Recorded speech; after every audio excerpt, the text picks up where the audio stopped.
Welcome, everybody, to Campus Insiders right here on Stadium. I am Ray Crawford. Yeah, Southern Miss outstanding in baseball so far this season, ranked 13th in the Baseball America poll. We'll hear from their head coach, Scott Berry, coming up a little bit later on in the show. Let's get you caught up with the latest in the league from Conference USA, and we talk about the NFL draft that just happened, of course, over the weekend. 10 players getting their name called. The conference had at least one player taken in every round, including 14th overall pick and former UTSA star Marcus Davenport, who was selected by the Saints.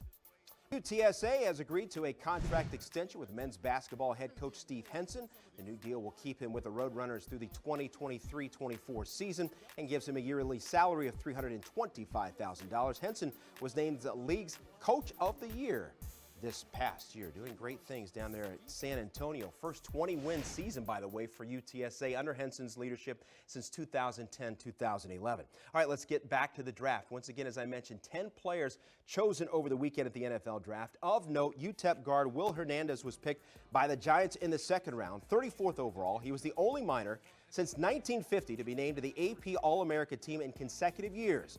He started all 49 games during his time with UTEP.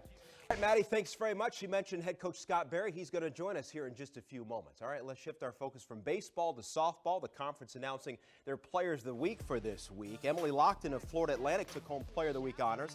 She was the preseason Player of the Year for the conference and showed off why last week. She went 9 for 12 as the Owls swept Western Kentucky. The league announced co-pitchers of the week, giving the honor to Middle Tennessee's Corey Jennings and Hope Troutwine of North Texas.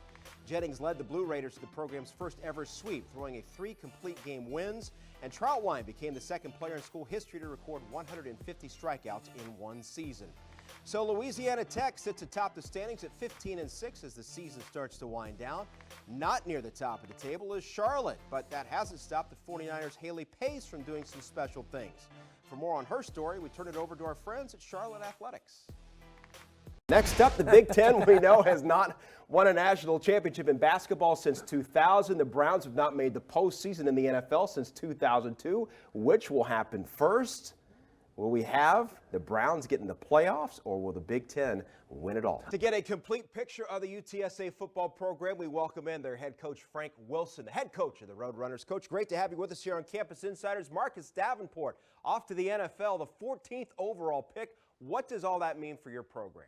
What a job Mark Richt has done returning to his alma mater, bringing the U back, as Miami was in the national conversation in the national title picture this year, leading his Hurricanes to 10 consecutive wins before their first loss of the season. Now they've sort of officially closed the book on that 2017 team. We talk all the time about how college sports has changed, how the young athletes these days have changed. Mike Martin, though, has been through all of that and still having success on the diamond, one win away from all-time wins in NCAA baseball. Tim, great to have you with us as always. Thanks.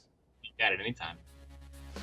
And thanks to all of our insiders and head coach Justin Fuente as well. We'll see you tomorrow.